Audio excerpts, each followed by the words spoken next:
The rain hammered Pine Ridge like bullets that January night, each drop a verdict against Isabel Carlyle's swollen silhouette. 29 years old, 6 months pregnant, designer heels sinking into gravel outside a rundown trailer park office. Her cream Chanel coat, once pristine boardroom armor, now clung to her belly like wet newspaper. Mascara streaked her hollow cheeks. Diamond engagement ring gone. Credit card severed. Family name stripped away. The woman who had commanded million-dollar mergers now clutched $200 in cash and a college friend's old address scrawled on napkin. Her breath came in sharp puffs against the freezing air. Then footsteps. Finn Dalton appeared in the doorway, janitor's uniform worn thin, paint-stained hands, eyes that had seen their own share of ruin. He looked at her trembling frame, her desperate gaze, her obvious wealth turned to ash, and said words that would change everything she thought she knew about mercy. "You all right?" The voice carried no judgment, only concern wrapped in Ohio steel. Finn stepped closer, work boots crunching on wet gravel. Up close, Belle could see the lines around his eyes, the kind that came from sleepless nights and hard choices. His dark hair was damp from the rain, and there was something in his steady gaze that made her want to collapse right there on the cold ground. She tried to speak, but only a broken sound escaped her throat. The baby kicked hard against her ribs, as if protesting this mess she'd dragged them both into. Finn didn't wait for an answer. He simply said, "Come inside, you're freezing," and held the door open like it was the most natural thing in the world. The trailer park office was small and cramped, but blessedly warm. Fluorescent lights hummed overhead, casting everything in harsh relief. A faded couch sat beneath a dusty ceiling fan, and the air smelled of coffee and old cigarettes. Finn disappeared into a back room and returned with a folded blanket, placing it gently around her shoulders without asking permission. "I don't normally open up for strangers at 3 a.m, he said, pouring steaming liquid from a thermos into a chipped mug. "But you don't look like trouble." There was something almost like a smile in his voice, and Belle felt herself break apart just a little more. She accepted the coffee with shaking hands, inhaling the bitter warmth. "I used to be someone," she whispered, the words tasting like ashes in her mouth. The admission hung between them, raw and immediate. Finn settled into the chair across from her, elbows resting on his knees, and studied her face with an intensity that should have been uncomfortable but somehow wasn't. "You still are," he said simply. "Just maybe not to the people who should have seen it." The kindness in his voice nearly undid her completely. They sat in silence after that, two broken people sharing the quiet space between storms. Belle's eyes grew heavy despite everything, exhaustion finally claiming her body if not her mind. When she woke, pale morning light filtered through grimy windows. Her coat had been draped over her like a blanket, and a sticky note rested on the coffee table beside her. "Cabin 12B is empty. Water heater's temperamental, but the roof doesn't leak. Keys under the welcome mat. F." Belle stared at the note for a long time, her throat tight with an emotion she couldn't name. It wasn't pity. It wasn't charity. It was something rarer and more precious. An opening. And for someone who'd had every door slammed shut in the span of 24 hours, that small gesture felt like salvation itself. She pressed the note to her chest and, for the first time in weeks, allowed herself to cry. Later that morning, Belle stood before the door of cabin 12B, key trembling in her hand. The mobile home was small and weathered, with faded blue siding and a tiny front porch that had seen better decades. But it was hers, at least for now. No one could take it from her. No one could cut her access. No one could decide she wasn't worthy of shelter. The interior was sparse but clean. A narrow living area opened into a kitchenette, with a small bedroom and bathroom beyond. The walls were wood-panelled and dated, the furniture minimal and well-worn. But there was something honest about the space, something that didn't demand performance or perfection. Belle sank onto the lumpy couch and placed both hands on her belly. "Just you and me now, baby," she whispered to the life growing inside her. The baby responded with a gentle flutter, and Belle chose to interpret it as agreement. She had no idea how she was going to survive the next few months, let alone raise a child. But sitting in that humble space, she felt something she hadn't experienced in years, the possibility of peace. A soft knock interrupted her thoughts. She opened the door to find a grocery bag sitting on her step, no deliverer in sight. Inside were simple necessities: bread, peanut butter, apples, and a bottle of prenatal vitamins. No note this time, just quiet thoughtfulness from someone who understood need without requiring explanation. Belle spent the next few days learning the rhythm of Pine Ridge Trailer Park. It was a community of people who'd fallen through society's cracks but hadn't given up on each other. She watched neighbors check on elderly residents, saw children playing between the homes while parents worked multiple jobs to make ends meet. It was nothing like the cold marble corridors of Carlisle Industries, and that felt like a blessing. By the end of her first week, Belle's designer clothes had given way to second-hand finds from the local thrift store. Her manicured nails grew chipped and short. The perfectly styled hair she'd maintained for boardroom appearances now hung loose and unadorned. But something in her face had softened, as if removing the armor of wealth had revealed the person underneath. She was sweeping the small porch when she saw him again. Finn emerged from beneath a neighboring trailer, toolbox in hand, grease smeared across his forearms. He caught sight of her and straightened, wiping his hands on a rag that had seen better days. There was something careful in his approach, as if he didn't want to startle her. "How's the water heater treating you?" he asked, genuine concern in his voice. Belle paused in her sweeping, suddenly self-conscious about her appearance. But Finn's eyes held no judgment, only the same steady kindness she remembered from that first night. "It makes interesting noises," she admitted. "But it works." She gestured toward the tools in his hands. "I was wondering if I could help with something. I know I don't look like manual labor material, but I need to feel useful." The last part came out more vulnerable than she'd intended, but Finn just nodded as if he understood completely. "Can you hold a flashlight steady?" he asked.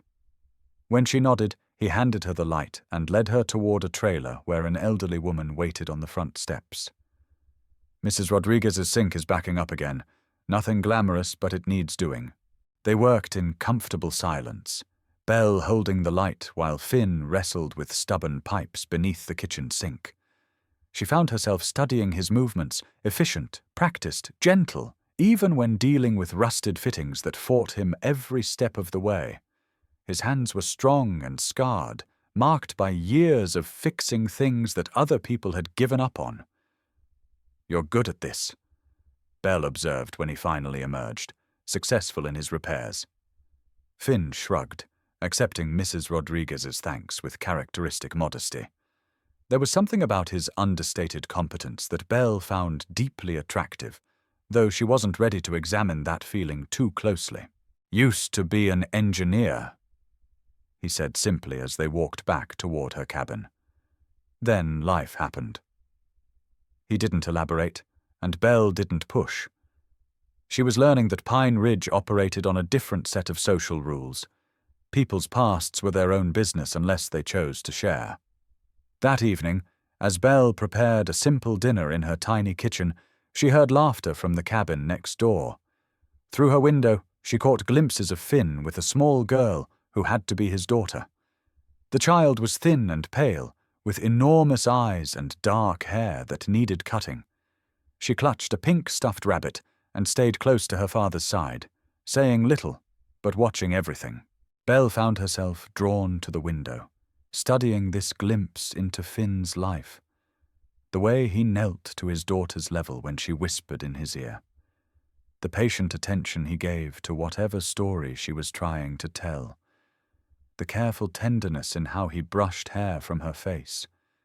It painted a picture of a man who'd learned to nurture through necessity, and Belle felt something shift in her chest.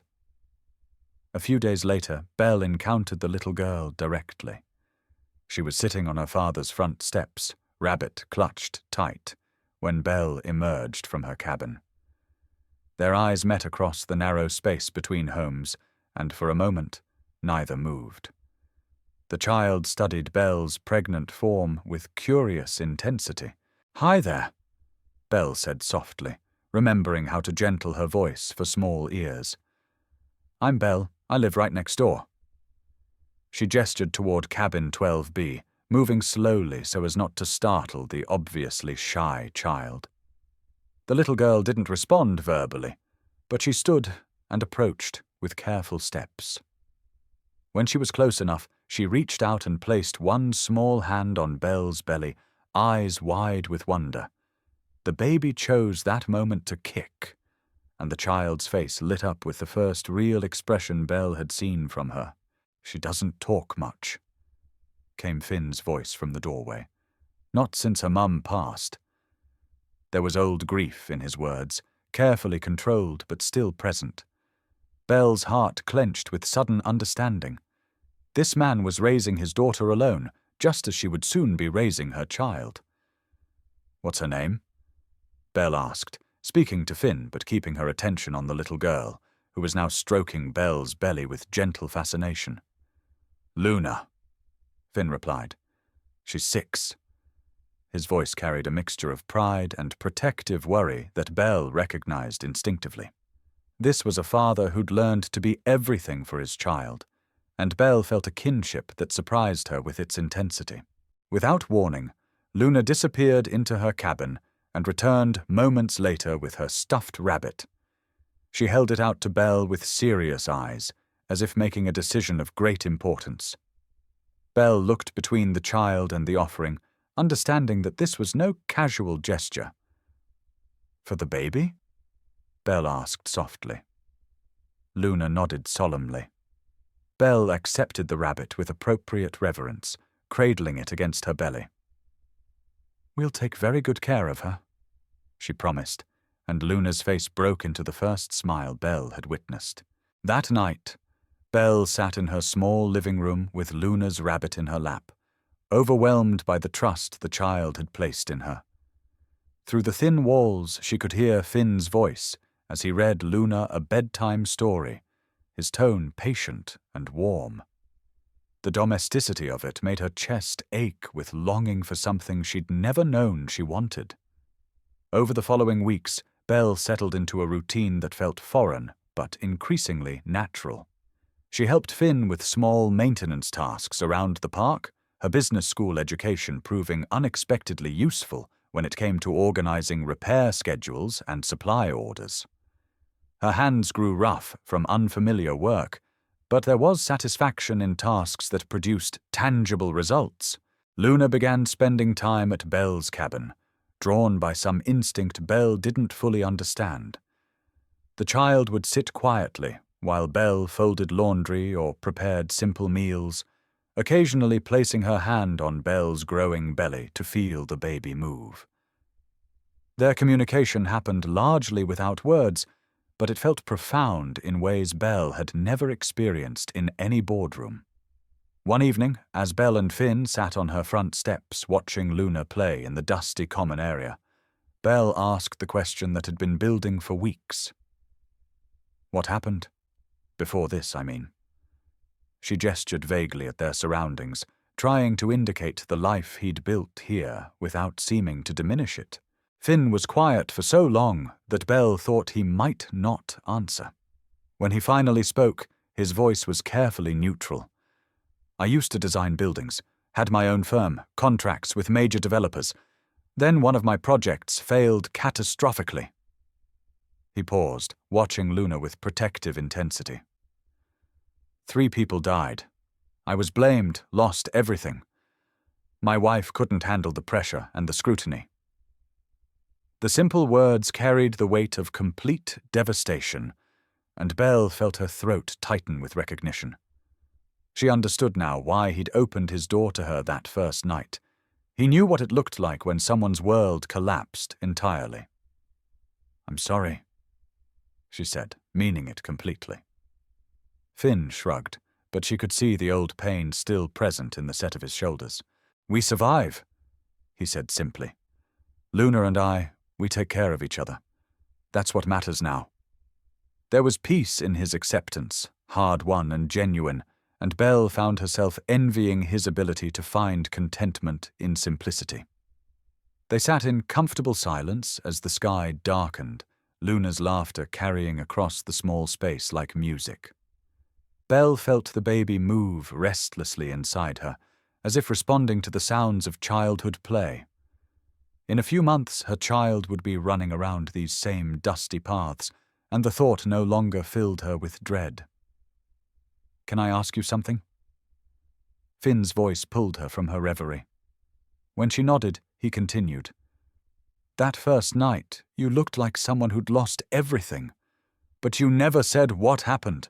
Belle considered her response carefully.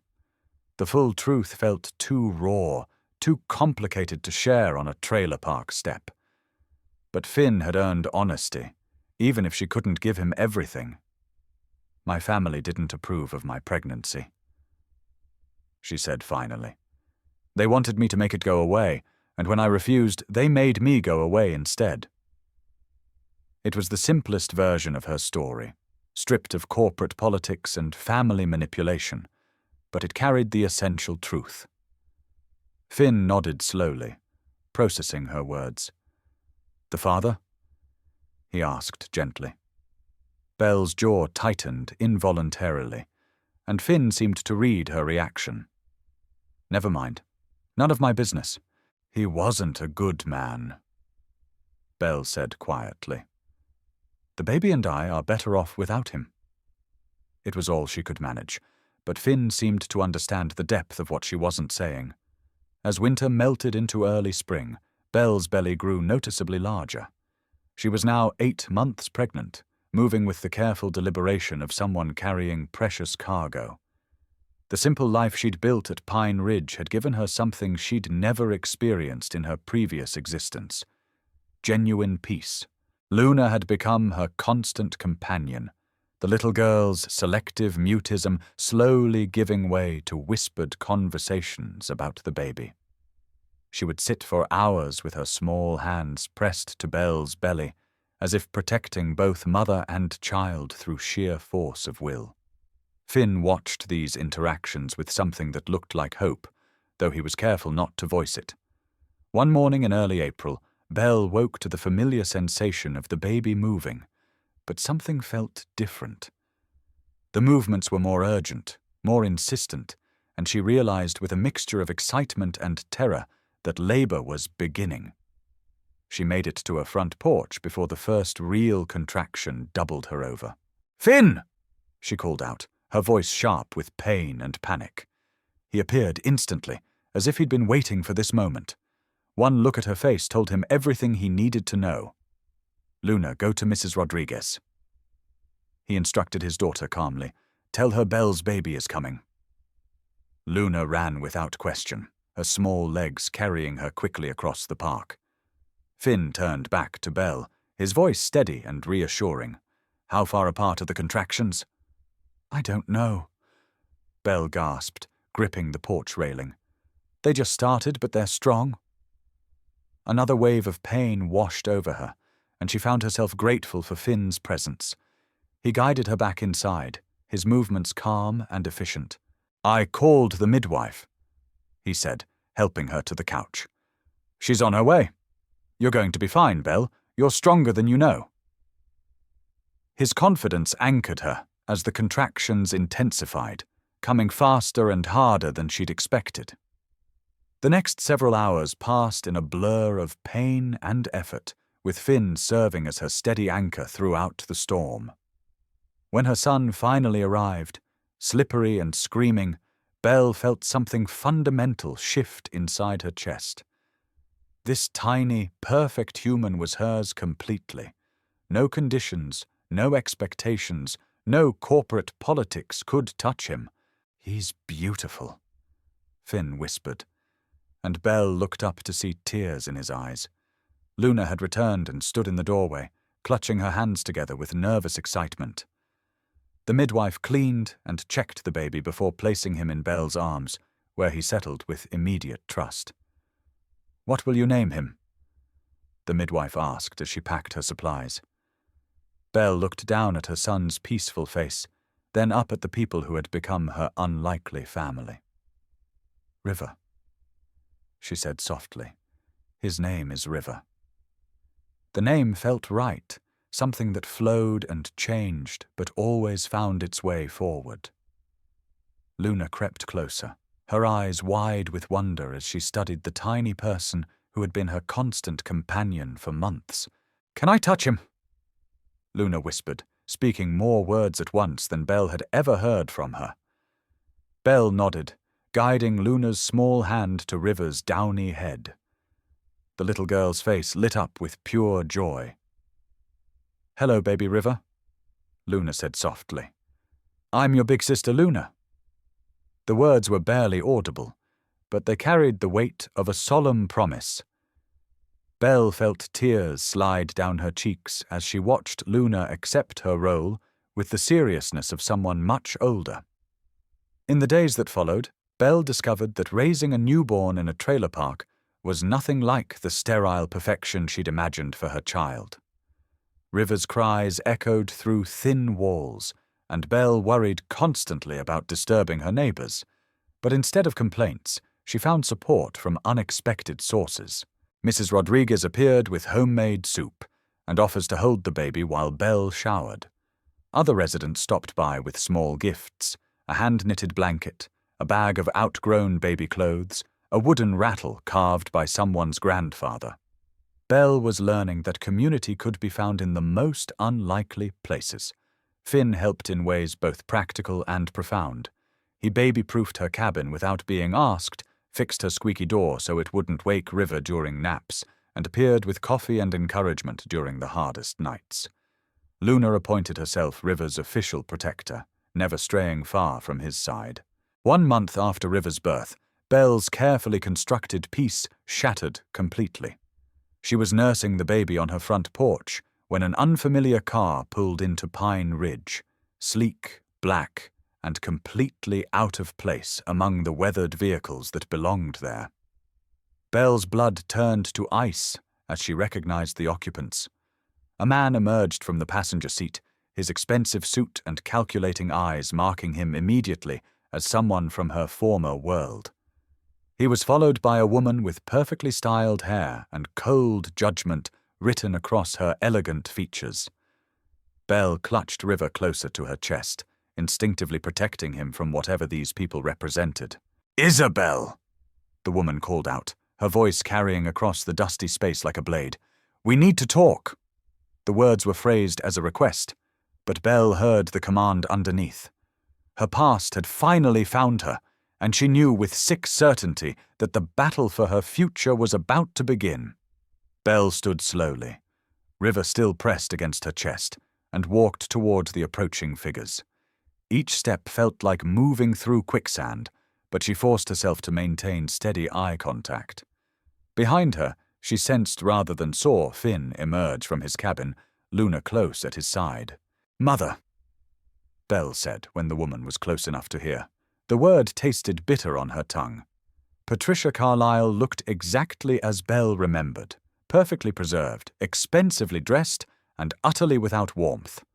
The man beside her was unfamiliar, but his predatory stance marked him as legal trouble. "Look at you," Patricia said, her gaze sweeping over Belle's simple clothes and modest surroundings with undisguised disgust. "Living like this, raising our grandchild in squalor. It's time to come home, Isabel. This ridiculous experiment has gone on long enough." "This isn't an experiment," Belle replied, her voice steadier than she felt. "This is my life, River's life. We're happy here." Even as she said the words, she could see her mother's calculating expression, the way her eyes took in every detail of Pine Ridge's humble reality. Happy? Patricia's laugh was sharp and mirthless. Darling, you're delusional. That child deserves better than this. She gestured dismissively at the surrounding trailers. He deserves the Carlyle name, the Carlyle resources, the Carlyle future. What he deserves is a mother who loves him. Belle shot back, surprised by her own vehemence. Something I never had. The words hung in the air between them, years of accumulated hurt condensed into a single accusation. Patricia's composure cracked for just a moment before reasserting itself. We're prepared to be generous, she said, nodding toward her legal companion. Full restoration of your trust fund, a place on the board, a suitable marriage arrangement that will legitimize the child's situation. And if I refuse? Belle asked, though she already knew the answer would be devastating. Patricia's smile was cold as winter metal. Then we'll be forced to pursue legal guardianship of River. The lawyer spoke for the first time, his voice professionally neutral. Our investigation has documented unsafe living conditions, association with disreputable individuals, and clear evidence of maternal instability. Belle felt the world tilt beneath her feet. They had been watching, documenting, building a case against her while she'd believed herself safe in her small sanctuary. Her eyes found Finn's across the dusty space, and she saw her own fear reflected in his expression. You can't take him from me, Belle whispered, but even she could hear the uncertainty in her voice. These people had resources she couldn't match, lawyers she couldn't afford, influence that reached into courtrooms and judges' chambers. We can, and we will, Patricia said with quiet confidence. Unless you come home willingly. Tonight, and end this association with these people permanently. Her gaze flicked toward Finn with obvious distaste, and Belle felt rage rise in her throat like bile. These people have shown me more kindness in 4 months than you showed me in 29 years, Belle said, her voice rising. Finn and Luna are River's family now, the only family that matters. Mr. Dalton's history makes him an unsuitable influence on any child, the lawyer interjected smoothly. A disgraced engineer whose negligence resulted in multiple deaths? Hardly appropriate company for a Carlyle heir. Belle saw Finn flinch as if struck, saw Luna press closer to her father's side. The cruelty of using his past trauma as a weapon made Belle sick with fury, but she also recognized the strategic precision of the attack. They had researched everything, found everyone's vulnerabilities, prepared for every possible defense.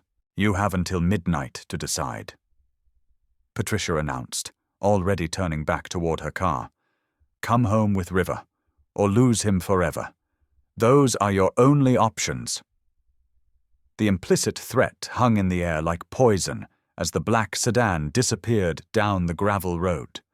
Belle stood frozen in the settling dust, River sleeping peacefully against her chest, completely unaware that his entire future hung in the balance. She felt Finn approach before she saw him, his presence steady and warm at her back. Belle, he said softly.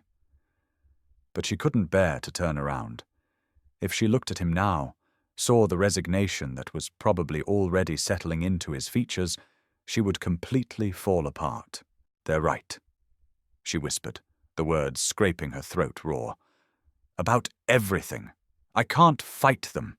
I don't have the resources, the connections, the power. They'll take him, and there's nothing I can do to stop them. So you'll go back? Finn's voice was carefully neutral, but Belle heard the hurt underneath. She finally turned to face him, seeing Luna peeking out from behind her father's legs, confusion and fear written across her small features. I have to, Belle said, hating herself for the words. I can't risk losing River. He's everything to me. She looked down at her sleeping son, memorizing his perfect features. "I'm sorry, Finn. I'm so sorry for all of this." Finn stepped closer, close enough that she could see the pain in his eyes. "What if we fought them together?" he asked quietly. "What if you didn't have to face this alone?" Belle felt her heart break a little more. "You heard what they said about your past. They'll use it against you, against Luna. I won't be responsible for destroying your life again." She reached out and touched his face gently. "You and Luna deserve peace. I was selfish to think I could be part of that." That evening, Belle packed her few belongings with mechanical precision, each item a small goodbye to the life she was leaving behind. River fussed in his carrier, as if sensing the change coming. Luna sat on the couch, clutching her rabbit and watching with huge, frightened eyes. "Will you take Clover?" Luna whispered when Belle knelt beside her. "So River remembers his big sister." The little girl's voice broke on the last words, and Belle had to close her eyes against the wave of grief that threatened to drown her. "Of course," Belle managed, accepting the stuffed animal with shaking hands. "And I'll tell him every day about his brave, wonderful big sister who loved him so much." She pulled Luna into a fierce hug, breathing in the scent of her hair, trying to memorize this moment. When Patricia's car returned at 11:30, Belle was waiting on her front porch, River's diaper bag slung over her shoulder, Clover tucked carefully beside the baby in his carrier. Finn stood in his doorway, hands clenched at his sides, watching helplessly as the woman he'd grown to love prepared to disappear from his life. "You're making the right choice," Patricia said as Belle approached the car, but there was no comfort in the words. Belle settled River's carrier in the back seat, her movements slow and deliberate. She turned for one last look at Pine Ridge, at the place where she'd learned what family could really mean. Finn took a step forward, as if he might try to stop her, but Belle shook her head slightly. She couldn't bear a drawn-out goodbye, couldn't risk breaking down completely in front of her mother's cold assessment. Instead, she mouthed the words, "I love you," and saw him mouth them back before she climbed into the car. As they drove away from Pine Ridge, Belle watched through the rear window until Finn and Luna disappeared into the darkness. River slept peacefully beside her, innocent of the upheaval that had just torn his small world apart. Belle pressed Clover to her chest and tried not to think about the future she was leaving behind. The Carlisle mansion felt like a mausoleum after the warm chaos of trailer park life. River's cries echoed through marble hallways, sounding small and lost in the vast spaces. Belle's old bedroom had been converted into a nursery that looked like something from a magazine. All white furniture and carefully coordinated accessories that had never known the mess of real living. Patricia hired a team of nannies and specialists, each one eager to demonstrate their superior knowledge of infant care. Belle found herself pushed to the sidelines of her own son's life, reduced to scheduled feeding times and supervised interactions. The freedom she'd tasted at Pine Ridge seemed like a distant dream, weeks passed in a blur of social expectations and carefully managed appearances. Belle was photographed at charity functions, River displayed like a beautiful accessory to the Carlisle image. The press coverage was uniformly positive. The prodigal daughter returned, the family reconciled, the illegitimate grandchild legitimized through strategic presentation. But late at night, when the household slept and Belle was finally alone with River, she would hold Clover and tell him stories about his big sister Luna, about the kind man who had fixed broken things and made them whole again. River would watch her with solemn eyes, as if he understood that something important was missing from their new life. One morning in early August, Belle woke to the sound of sirens in the distance. She thought nothing of it until Patricia burst into the nursery, her usual composure completely shattered. "There's been a fire," she announced breathlessly. At that trailer park where you were living. It's all over the news." Belle's blood turned to ice. She snatched up River and ran to the living room, where news coverage showed aerial shots of Pine Ridge engulfed in flames. The reporter's voice seemed to come from very far away as he described the dangerous conditions, the rapid spread of the fire, the ongoing evacuation efforts. "I have to go," Belle said, already moving toward the door with River in her arms. Patricia grabbed her shoulder, stopping her with surprising strength. "Absolutely not," her mother said firmly. "You're not risking yourself or that baby for those people. The fire department will handle it." But Belle could see the fear in Patricia's eyes, the realization that her daughter's heart still belonged to Pine Ridge despite everything.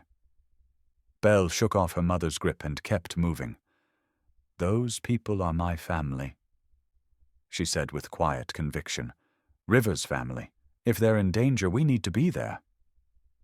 She grabbed River's carrier and diaper bag, muscle memory from her months of single motherhood taking over. "If you leave now, you'll lose everything." Patricia called after her. "Your trust fund, your place here, your future.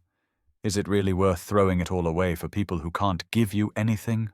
Belle paused at the door, River gurgling contentedly in her arms. "They already gave me everything that matters," she said simply. "They gave me love without conditions. They gave me family without contracts. They gave me home." The drive to Pine Ridge felt endless, River fussing in his car seat as if he could sense Belle's panic. When she finally arrived, the scene was chaos. Fire trucks, ambulances, evacuated residents clustered in small groups watching their homes burn. Belle searched frantically through the crowd until she spotted familiar figures near the command post. "Finn!" she called out, running toward him with River bouncing in her arms. He turned at the sound of her voice, his face streaked with soot and exhaustion, and for a moment they just stared at each other across the smoky space. Then Luna broke free from Mrs. Rodriguez's protective hold and ran toward Belle with a cry of pure joy. "Belle, you came back! You came back!" The little girl threw herself into Belle's free arm, and Belle felt something that had been broken inside her chest suddenly heal. "Of course I came back," Belle whispered against Luna's hair. "I promised I'd never really leave, remember?" She looked up to find Finn watching them with an expression of wonder and disbelief. "River," Luna breathed, reaching toward the baby with reverent fingers. "He got so big!" River seemed to recognize his big sister's voice, turning toward her with a toothless smile that made Luna laugh through her tears. "How bad is it?" Belle asked, reluctantly pulling her attention away from the reunion to assess the damage. Finn's expression grew grim as he gestured toward the active fire zone. "Bad," he said simply. 12B is gone, most of the east side. We got everyone out safe, but—" He didn't need to finish. Belle could see the devastation in the faces around them, people who had lost what little they owned, but were grateful to be alive. Without conscious thought, Belle handed River to Luna and began moving through the crowd of evacuees. Her months at Pine Ridge had taught her everyone's names, their stories, their specific needs. She found Mrs. Rodriguez crying over the loss of her late husband's photographs, helped organize temporary shelter assignments, used her phone to coordinate supply donations. "Mom?" A news reporter appeared at her elbow, camera crew in tow. "Aren't you Isabel Carlyle, the CEO who disappeared last year? What brings you to a trailer park fire?" The question carried implications that made Belle's jaw tighten, but she looked directly into the camera with steady confidence. "These are my neighbors," she said clearly. "My family. When family is in trouble, you show up." The reporter seemed taken aback by her straightforward response, clearly expecting something more sensational. As Belle continued working to help coordinate relief efforts, she became aware of other news crews arriving, their cameras focused not just on the fire, but on her presence among the evacuees. She realized with growing clarity that her choice to come here would have consequences far beyond Pine Ridge. By evening, the fire was contained, but the damage was extensive. Half the trailer park was uninhabitable, including the cabin Belle had called home for 4 precious months. She sat on a folding chair outside the Red Cross emergency shelter, River nursing quietly while Luna dozed against her shoulder. "Your mother called," Finn said, settling beside her with 2 cups of coffee from the relief station. "About 20 times. She seems upset." There was dry humor in his voice, but Belle could hear the underlying tension. "She'll cut me off completely this time," Belle said matter-of-factly. "No trust fund, no family name, no safety net. Are you okay with being stuck with a homeless single mother and her baby?" She tried to keep her voice light, but the weight of what she was giving up pressed against her chest. Finn was quiet for a long moment, studying her face in the harsh, fluorescent light of the emergency shelter. "Are you sure?" he asked finally. "About all of this? About us? Because once you walk away from that world, there's no going back." Belle looked down at River's peaceful face, then at Luna, sleeping trustingly against her side. Around them, the makeshift community of Pine Ridge residents was already making plans to rebuild, to support each other through the crisis ahead. She thought about marble hallways and scheduled feeding times, about love that came with conditions and family that felt like a business contract. "I've never been more sure of anything in my life," she said quietly. "This is where I belong, where we belong." She reached for Finn's hand, intertwining their fingers with natural ease. "If you'll have us." Finn brought their joined hands to his lips, pressing a gentle kiss to her knuckles. "Always," he said simply, and Belle felt the last piece of her heart settle into place. Over the following months, Belle discovered that rebuilding a life from nothing was both harder and more rewarding than she'd ever imagined. Without the Carlisle money, every day required careful planning and creative problem-solving. She found work with a non-profit organization that supported families affected by domestic violence, her business skills finally serving a purpose that felt meaningful. Finn received job offers as his professional reputation was slowly restored, but he chose to stay local, taking a position with a company that specialized in affordable housing development. His experience with Pine Ridge's tight-knit community informed his new designs, creating spaces that fostered connection rather than isolation. Luna flourished in ways that surprised everyone, her selective mutism gradually giving way to chattiness that delighted her teachers and neighbors. She appointed herself River's constant protector and translator, interpreting his baby babble for anyone who would listen. The trauma that had once silenced her seemed to heal in the warmth of their reconstituted family. As River approached his first birthday, he was a chubby, happy baby who knew no life beyond the love of his chosen family. He called Finn Dada and Luna Lala, much to everyone's delight. Clover the rabbit remained his constant companion, growing increasingly bedraggled from enthusiastic toddler affection. One December evening, as Belle tucked Luna into bed in their new apartment, the little girl asked the question that had been building for weeks. "Belle, are you and Daddy going to get married?" The inquiry was delivered with 7-year-old directness, but Belle could hear the underlying worry. "Would you like us to?" Belle asked carefully, smoothing Luna's dark hair away from her face. The little girl nodded solemnly, as if this were a matter of great importance. "Then we'd be a real family forever," Luna explained, "and nobody could take you away again." The words hit Belle like a physical blow, revealing the depth of Luna's fear that their happiness might be temporary. "We're already a real family," Belle said gently. "Marriage is just paperwork. What makes us family is choosing to love each other every day, no matter what." But even as she said the words, she could see that Luna needed more concrete assurance. Later that night, Belle found Finn in their tiny kitchen, reading over blueprints by lamplight. River slept peacefully in his high chair, having refused to go to bed without his father nearby.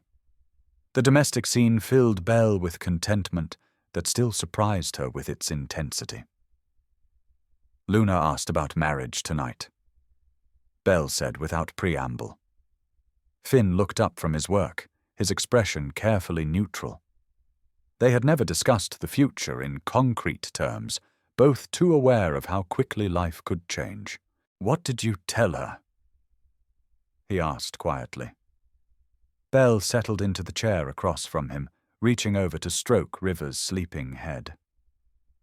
"That we're already family," she said. "But I could see it wasn't enough for her. She needs to know we're permanent." Belle paused, gathering her courage. "I need to know that too." Finn set down his pencil and looked at her directly. "Belle, I have nothing to offer you. No money, no mansion, no corporate empire. Just a small life with people who love you. Is that really enough?" Belle thought about marble hallways and scheduled appointments, about love that came with contracts and conditions. Then she looked around their cramped apartment, at River sleeping peacefully, at the drawings Luna had taped to the refrigerator depicting their stick-figure family. "It's everything," she said simply. "You're everything." 6 months later, they were married in a simple ceremony at the community center where Pine Ridge residents had been temporarily housed after the fire. Mrs. Rodriguez cried through the entire service. Luna served as both flower girl and ring bearer, and River provided commentary and enthusiastic baby babble throughout the vows. Belle wore a simple white dress from the department store, and Finn's wedding ring was a plain gold band they'd bought together with their combined savings. There were no society photographers, no elaborate reception, no wedding registry at expensive stores. Instead, there was joy that felt genuine and uncomplicated, surrounded by people who had chosen to love them without reservation. As they danced to music from someone's phone speaker, Belle caught sight of Luna teaching River to clap along to the rhythm. Their life wasn't perfect or glamorous, but it was real in ways her previous existence had never been. "Any regrets?" Finn whispered against her ear as they swayed together. Belle looked around at their makeshift reception, at the community that had embraced them, at the children who completed their circle. "Only that it took me so long to find my way home," she whispered back. And for the first time in her life, Belle Carlyle Dalton knew exactly where she belonged. 2 years later, Finn received an offer that would change everything again. A major engineering firm in Portland wanted him to head their affordable housing division, a position that would allow him to implement the community-focused designs he'd developed. The salary was substantial, the opportunity career-defining, but it would mean leaving Ohio and the life they'd built. Belle found him on their apartment balcony one evening, job offer in hand, staring out at the lights of their rebuilt neighborhood. River, now walking and chattering constantly, played at their feet while Luna practiced piano inside their small living room. "It's a good opportunity," Belle said simply, settling beside him. "Life-changing." She could see the conflict in his expression, the pull between ambition and contentment. "Luna's finally settled here," Finn said quietly. "She has friends, she's doing well in school. And River—" He gestured toward their son, who was busily arranging blocks in precise rows. "This is the only home he's ever known." Belle was quiet for a long moment, considering possibilities she hadn't allowed herself to examine. "What if we didn't all have to go?" she asked finally. "What if this was a chance for you to rebuild your career without worrying about supporting all of us?" Finn turned to look at her directly, confusion clear in his expression. "Belle, what are you saying?" "I'm saying that maybe love doesn't always mean staying in the same place," Belle said carefully. "Maybe sometimes it means trusting that what we have is strong enough to survive distance." The words felt strange in her mouth, but also somehow right. "You want me to take the job?" Finn asked, still not understanding. Belle reached for his hand, intertwining their fingers as she had that first night when they'd chosen each other over safety. "I want you to take the opportunity you've earned," she said. "Luna needs to see that dreams are worth pursuing. And I need to know that our love is bigger than geography." She paused, gathering courage for what came next. "River and I will stay here, with our community, our support system. You and Luna will build something new in Portland, and we'll figure out how to be family across the distance." The conversation that followed was difficult and painful and ultimately beautiful. They talked through logistics and fears, through the practical realities of maintaining connection across states and time zones. But underneath it all was a foundation of trust that Belle had never experienced before. The knowledge that their love didn't require physical proximity to survive. Finn and Luna left for Portland on a crisp September morning, Luna clutching a new notebook for recording her adventures, and River waving enthusiastically from Belle's arms. The goodbye was hard, but not heartbreaking, because it wasn't really goodbye. It was a new chapter in their ongoing story. Over the months that followed, their unconventional family arrangement proved both challenging and surprisingly sustainable. Video calls became part of their daily routine, with Luna reading bedtime stories to River across the digital divide, and Finn helping him build block towers over their phone connection. Belle threw herself into her work with renewed passion, using her experience with family separation to help other women navigate similar challenges. River thrived in the close-knit community that had embraced them, surrounded by honorary aunts and uncles who delighted in his development. When Luna called one evening in tears because she missed baby River and Belle Mama too much, Belle didn't hesitate to book flights to Portland. The reunion was joyous and chaotic, with River toddling around Finn and Luna's new apartment as if he'd always belonged there. "We could stay," Belle said quietly as they tucked an exhausted River into Luna's bed, the three of them curled together like puppies. "I could find work here, build a life here." But even as she offered, she knew what Finn's response would be. "And leave Mrs. Rodriguez? Leave the community center job you love? Leave the place where River took his first steps?" Finn shook his head gently. "Our life there is beautiful, Belle. This life here is beautiful too. We don't have to choose between them. And so they learned to be a family in a new way, connected by love and commitment rather than proximity." Luna spent summers and holidays in Ohio, becoming River's devoted big sister in concentrated doses that somehow felt more meaningful than daily routine. Finn visited monthly, bringing stories from Portland and taking memories back with him. On River's second birthday, they all gathered in the apartment that had become Belle's permanent home. Luna had made the trip from Portland with a carefully wrapped present, a photo album filled with pictures of their unconventional family adventures. As River paged through images of video call bedtime stories and airport reunions, Belle realized that their story had become something unprecedented and precious. "Are we weird?" Luna asked as they watched River attempt to blow out his birthday candles.